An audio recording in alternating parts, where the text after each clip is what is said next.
Hi, my name is Jeremy Olson, but you don't care about me. You care about learning how to use Pop, Facebook's new amazing animation framework for creating awesome dynamic animations. So let's jump right into this. First, how do you get Pop into your project? They're going to have a CocoaPods integration, but right now you can just drop the Pop folder into your directory of your project there. So I have it here. And then, so in View-Did-Load, I just load in a button, an image, which I can just show you what it looks like here. This is from my app Hours that I'm working on right now. So I just have a simple button here. Nothing amazing, just I have a gesture recognizer so that when I click the button it goes to this function, demo animate. So this is where stuff starts to happen. I have a timer running just so that I can have a different animation when the timer stopped and a different animation when it starts. Don't worry about that. Here's where we start to see Pop, and you can see this whole thing is pretty simple. This is the animation right here that we're going to do. We want the button to get smaller when you tap it, and then it get bigger when you tap it again. So let's jump in. We're creating a Pop Spring animation object, and there's different kinds of Pop animation objects. Pop Spring, I think it's like Pop Simple, but we're using the Spring one. So you create the object through this code here. Then we're setting it the property that we want to change. In this case, K-pop layer size. So we want to change the size of the object. And there's all kinds of properties that you can change. The transparency, you can change the rotation, the size, all kinds of things. And you can, I have a project that goes with this tutorial which explains all those things. So if the timer's running, then we want it to get smaller, right? So we change the to value to 37 width and 37 height. If the timer is not running, then we want to make it bigger, so we go 46, 46.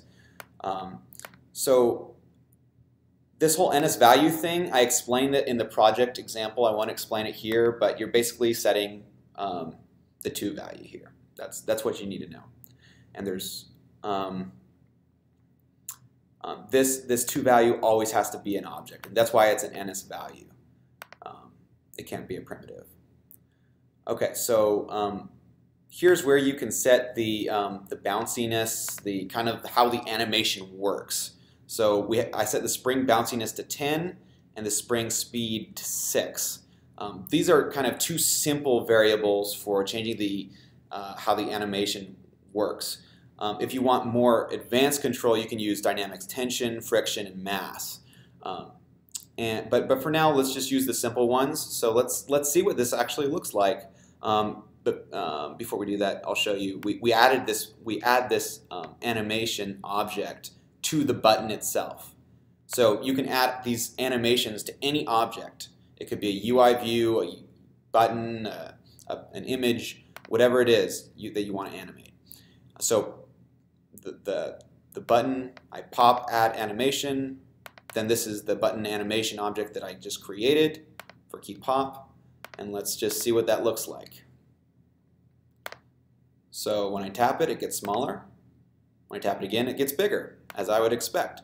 So let me just change a few variables to see what might happen. I'll change this to 12, I'll change this to 1, make it a little bit slower and springier. So you can see it kind of has a little bit more of a spring to it. So that's the basics of creating a simple pop animation. I'll show you one thing I've been working on kind of more advanced, and see if you want me to make a tutorial for this. If this tutorial is popular, I might make another one. So if you want me to, so this is kind of a more advanced version.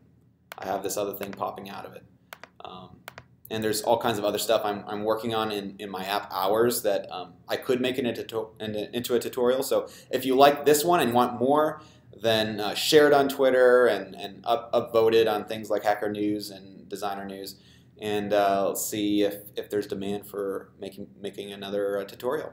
Thanks so much. Bye-bye.